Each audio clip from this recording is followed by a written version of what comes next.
దేవుని పరిశుద్ధ నామానికి స్తోత్రాలు. ఈ రోజున దానియేలు గ్రంథము 3వ అధ్యాయము.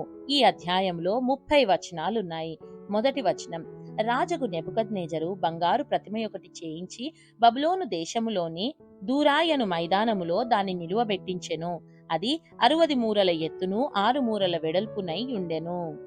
రెండవ వచనం, రాజగు నెబుకద్నెజరు అధిపతులను, సేనాధిపతులను, సంస్థానాధిపతులను, మంత్రులను, ఖజానాదారులను, ధర్మశాస్త్ర విధాయకులను, న్యాయాధిపతులను, సంస్థానములలో ఆధిక్యము వహించిన వారినందరినీ సమకూర్చుటకును, రాజగు నెబుకద్నెజరు నిలువబెట్టించిన ప్రతిమ యొక్క ప్రతిష్టకు రప్పించుటకును దూతలను పంపించగా, మూడవ వచనం, ఆ అధిపతులను, సేనాధిపతులను, సంస్థానాధిపతులను, మంత్రులను, ఖజానాదారులను, ధర్మశాస్త్ర విధాయకులను, న్యాయాధిపతులను, సంస్థానములలో ఆధిక్యము వహించిన వారందరూ రాజగు నెబుకద్నెజరు నిలువబెట్టించిన ప్రతిమ యొక్క ప్రతిష్టకు కూడి వచ్చి రాజగు నెబుకద్నెజరు నిలువబెట్టించిన ప్రతిమ ఎదుట నిలుచుండిరి.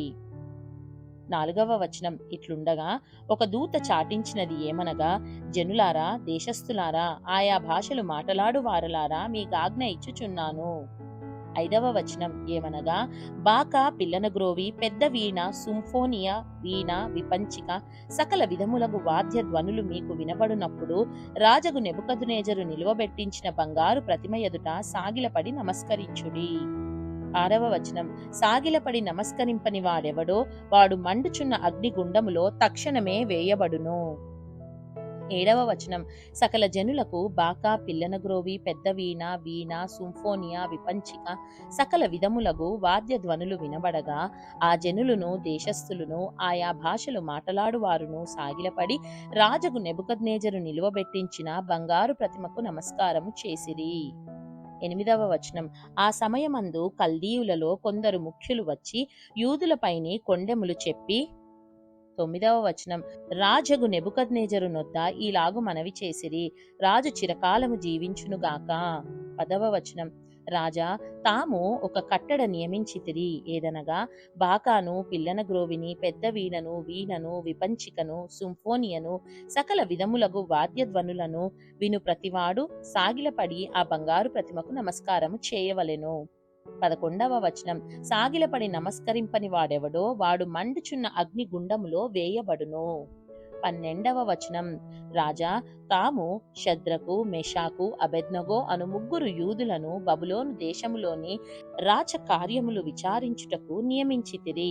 ఆ మనుష్యులు తమరి ఆజ్ఞను లక్ష్యపెట్టలేదు, తమరి దేవతలను పూజించుటలేదు, తమరు నిలువబెట్టించిన బంగారు ప్రతిమకు నమస్కరించుటయే లేదు అనిరి. 13వ వచనం, అందుకు నెబుకద్నెజరు అత్యాగ్రహమును రౌద్రమును గలవాడే షద్రకును, మేషాకును, అబేద్నెగోను పట్టుకొని రండని ఆజ్ఞ ఇయ్యగా వారు ఆ మనుషులను పట్టుకొని రాజ సన్నిధికి తీసుకొని వచ్చిరి.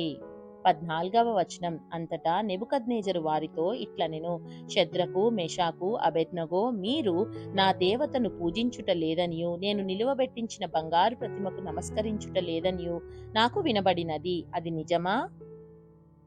15వ వచనం, బాకాను, పిల్లనగ్రోవిని, పెద్ద వీణను, వీణను, సింఫోనియను, విపంచికను, సకల విధములగు వాద్య ధ్వనులను మీరు విను సమయములో సాగిలపడి నేను చేయించిన ప్రతిమకు నమస్కరించుటకు సిద్ధముగా ఉండిన ఎడల సరే, మీరు నమస్కరింపని ఎడల తక్షణమే మండుచున్న వేడిమిగల అగ్నిగుండములో మీరు వేయబడుదురు.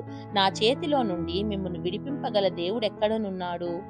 16వ వచనం, షద్రకును, మెషాకును, అబేద్నెగోయును రాజుతో ఈలాగు చెప్పిరి, నెబుకద్నెజరు, ఇందును గురించి నీకు ప్రత్యుత్తరం ఇయ్యవలెనన్న చింత మాకు లేదు. 17వ వచనం, మేము సేవించుచున్న దేవుడు మండుచున్న వేడిమిగల ఈ అగ్నిగుండములో నుండి మమ్మును తప్పించి రక్షించుటకు సమర్థుడు, మరియు నీ వశమున పడకుండా ఆయన మమ్మును రక్షించును, ఒకవేళ ఆయన రక్షింపకపోయినను. 18వ వచనం, రాజా, నీ దేవతలను మేము పూజింపమనియు నీవు నిలువబెట్టించిన బంగారు ప్రతిమకు నమస్కరింపమనియు తెలుసుకొనుము. 19వ వచనం, అందుకు నెబుకద్నెజరు అత్యాగ్రహము నొందినందున షద్రకు, మెషాకు, అబేద్నెగోయను వారి విషయములో ఆయన ముఖము వికారమాయెను గనుక గుండము ఎప్పటికన్నా 7 అంతలు వేడిముగా చేయుమని ఆజ్ఞ ఇచ్చెను. 20వ వచనం. మరియు తన సైన్యములో నుండి బలిష్ఠులలో కొందరిని పిలువనంపించి షద్రకును మెషాకును అబేద్నెగోను బంధించి వేడిమి గలిగి మండుచున్న ఆ గుండంలో వేయుడని ఆజ్ఞ ఇయ్యగా 21వ వచనం. వారు వారి అంగీలను నిలువుటంగీలను పై వస్త్రములను తక్కిన వస్త్రములను తీయకయే యున్న పాటున ముగ్గురిని వేడిమి గలిగి మండుచున్న ఆ గుండము నడుమ పడవేసిరి. 22వ వచనం. రాజాజ్ఞ తీవ్రమైనందునను గుండము మిక్కిలి వేడిమి గలదైనందునను షద్రకు మేషాకు అబేద్నెగోలను విసిరివేసిన ఆ మనుషులు అగ్నిజ్వాలల చేత కాల్చబడి చనిపోయిరి. 23వ వచనం. షద్రకు మేషాకు అబేద్నెగోయను ఆ ముగ్గురు మనుషులు బంధింపబడిన వారై వేడిమి గలిగి మండుచున్న ఆ గుండములో పడగా 24వ వచనం. రాజగు నెబుకద్నెజరు ఆశ్చర్యపడి తీవ్రముగా లేచి మేము ముగ్గురు మనుషులను బంధించి ఈ అగ్నిలో వేసితిమి గదా అని తన మంత్రులను అడిగెను. వారు రాజా సత్యమే అని రాజుతో ప్రత్యుత్తరమిచ్చిరి. 25వ వచనం. అందుకు రాజు, నేను నలుగురు మనుషులు బంధకములు లేక అగ్నిలో సంచరించుట చూచుచున్నాను, వారికి హాని ఏమీ కలుగలేదు. 4వ వాని రూపము దేవతల రూపమును పోలినదని వారికి ప్రత్యుత్తరమిచ్చెను. 26వ వచనం. అంతటా నెబుకద్నెజరు వేడిమి కలిగి మండుచున్న ఆ గుండము వాకిలి దగ్గరకు వచ్చి షద్రకు మెషాకు అబేద్నెగో యనువారలారా, మహోన్నతుడగు దేవుని సేవకులారా, బయటికి వచ్చి నా యొద్దకు రండని పిలువగా షద్రకు మెషాకు అబేద్నెగో ఆ అగ్నిలో నుండి బయటికి వచ్చిరి. 27వ వచనం. అధిపతులను సేనాధిపతులను సంస్థానాధిపతులను రాజు యొక్క ప్రధాన మంత్రులను కూడి వచ్చి ఆ మనుషులను పరీక్షించి వారి శరీరములకు అగ్ని ఏ హాని చేయకుండుటయు, వారి తల వెంట్రుకలలో ఒకటైనను కాలిపోకుండుటయు, వారి వస్త్రములు చెడిపోకుండుటయు, అగ్ని వాసని అయినను వారి దేహములకు తగలకుండుటయు చూచిరి. 28వ వచనం. నెబుకద్నెజరు షద్రకు మెషాకు అబేద్నెగోయను వీరి దేవుడు పూజార్హుడు. ఆయన తన దూతనంపి తన్నాశ్రయించిన దాసులను రక్షించెను. వారు తమ దేవునికి గాక మరి ఏ దేవునికి నమస్కరింపకయు ఏ దేవుని సేవింపకయు ఉందుమని తమ దేహములను అప్పగించి రాజు యొక్క ఆజ్ఞను వ్యర్థపరిచిరి. 29వ వచనం. కాగా నేనొక శాసనము నియమించుచున్నాను, ఏదనగా ఇవ్విధముగా రక్షించుటకు సమర్థుడగు దేవుడు గాక మరి ఏ దేవుడునూ లేడు.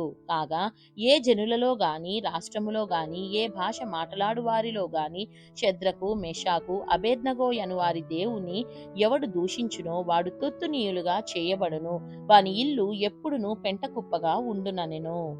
30వ వచనం. అంతట నుండి రాజు షద్రకు మెషాకు అబేద్నెగో యను వారిని బబులోను సంస్థానములో హెచ్చించెను. దేవుడు చదవబడిన పరిశుద్ధ వాక్యాన్ని మనందరి వినికిడిలో దీవించి మనల్ని ఆశీర్వదించును గాక. ఆమేన్.